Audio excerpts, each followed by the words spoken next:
Internet, I'm me, and this is Kamen Rider Fourze, episode 17. Now this one's a little late because the subs took a little while this time. It wasn't really, it took, there's a lot to this episode that I needed to listen to in the subs, and it took a little while this time. Instead of actually coming in on Monday, it came in on Tuesday, so sorry if this is a little late, but I'm going to start this episode off a little weird. This is, of course, the debut of Kamen Rider Meteor. Woo! Sparkly. Or second debut. This is the real part where we get to see him henshin and all that stuff. So I'm going to call this the actual debut of Kamen Rider Meteor. And I'm going to talk about Kamen Rider Meteor right now and get to the rest of the episode later because most of it, like a planet, orbits around Meteor. No, I'm playing.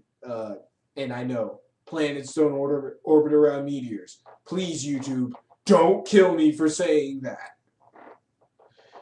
Anywho, let's start with Kamen Rider Meteor. Kamen Rider Meteor is I love him and hate him at the same time. Like, okay, let's start with what I like about Kamen Rider Meteor. One, the design of his suit. Very cool. The design of his gadgets are really cool too. And really, unlike Kisaragi, he doesn't get a lot of switches. He's a secondary rider. He has limited powers and forms. Unlike Kisaragi, who can go up to 50 switches with infinite combinations. Now, everybody's saying that this secondary rider's, of course, he's cooler than the first rider. And I'm just like, kinda. Just a little. And only in certain areas. And one of those areas is because he can fight. Unlike Kisaragi, he's taken Jet Kundo and actually can fight his way out of a battle. Instead of just swinging wildly and hoping his gadgets can do the rest. And that's the thing I've never really liked about Kamen. I'm not going to get into that. Never mind. And also, another thing I do like about Kamen Rider Meteor is that he's not a Kamen Rider because he's a Kamen Rider. He's a Kamen Rider because one of his friends was hurt by his Astro Switch, and now he's hunting down an Aries Zodiart. We don't know why yet, but we do know he's hunting it down. And he's joined up with with an organization, I think, called the Anti-Zodiart Commission. And also has teamed up with a robot and a satellite named Tabana. Oops. Sorry, Tabana. And his henshin is pretty fucking badass. If not for a little bit silly.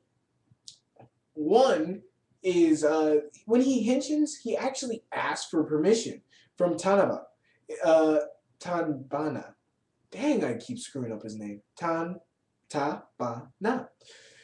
He actually asked permission from the satellite because turns out I think the belt is more of a conduit or a beacon, and the satellite itself is what makes him henshin. Because the satellite turns into this laser, and the laser goes down and henshins him. And so, what is the silliness about his henshin? Discotheque. The music behind his henshin is discotheque.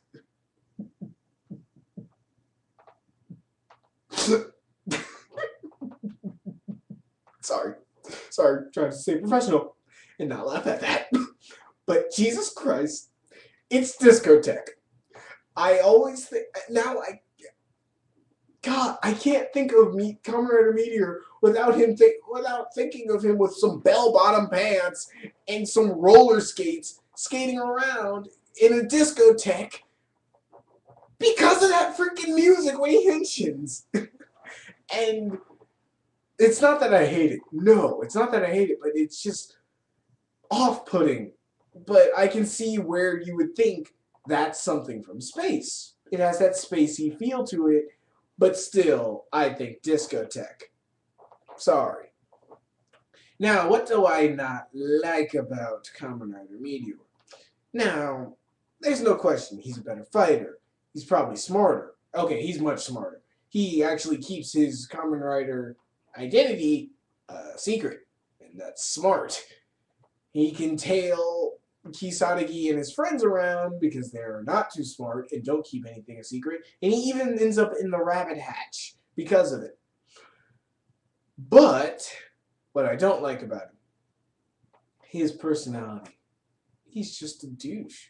He really is. He says he wants to get rid of these Zodiarts and find this Zodiart, and you don't ask for help from Fourze at all? No?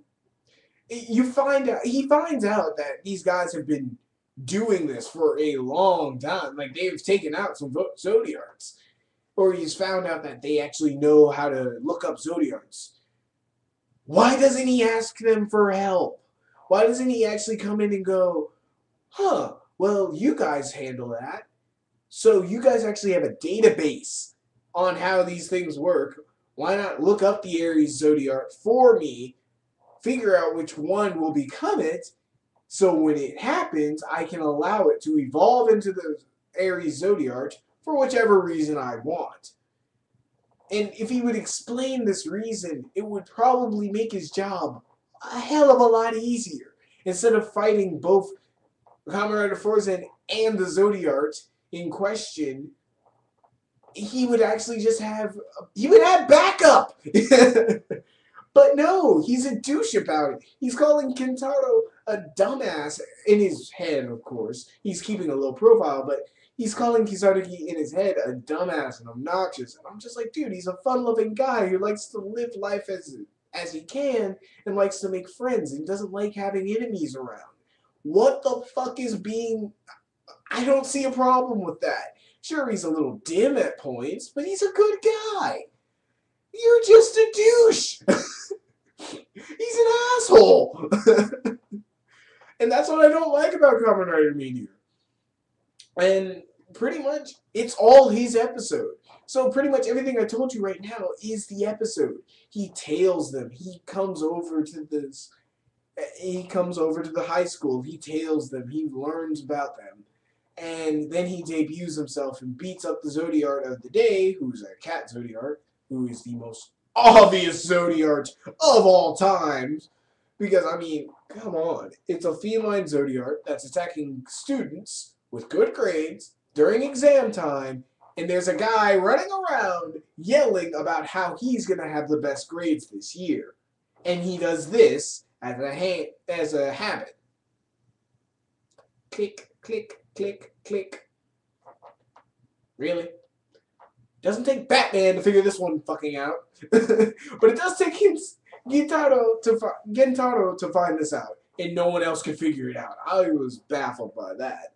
But, whatever. There's a lot of... This episode, I gotta give it a 7.5. Or an 8.5 out of 10. I'm gonna go up to 8.5 out of 10 due to the fact that this episode has me on the fence hard. It has a lot of good things to it, but there's a lot of mistakes in this episode that are so glaring and literally put up on close-up shots.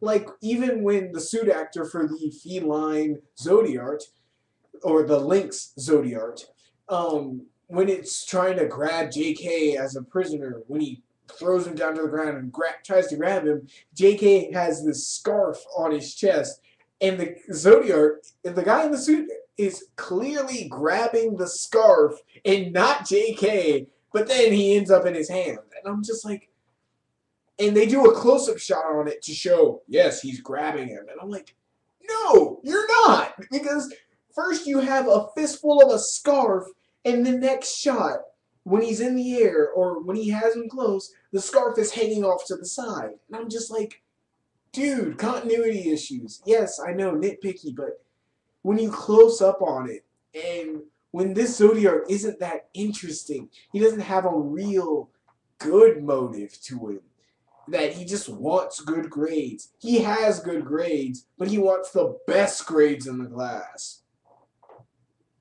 Don't tell us why you want the best grades in the class. You just want them this time. It doesn't make for an interesting villain, and I don't give a crap. And that's when I start losing interest, and that's when I start noticing these glaring mistakes. How Kamen Rider Meteor sneaks into the rabbit hatch is completely stupid. He throws a flash drive at a cup of juice as a space door opens. He's coming through. Everyone's sitting in front of the door. Only JK notices the door coming open. And right when the door comes open, a bright green flash drive knocks over a cup of juice and distracts everybody, even the robots. How? It's a cup of juice. I would have been wondering, if I was JK, I'd be the one who's being suspicious. I'd be like, how did my juice fall? Why is there a flash drive on the floor? And why did I see the door open? Maybe I should, check that out.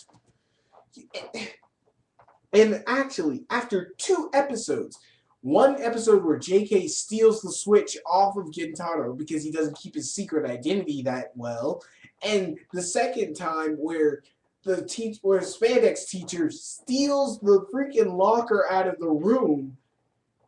I know they bolted down the locker, but you could put some security around it. Put a code on the damn locker. A padlock! A padlock could help.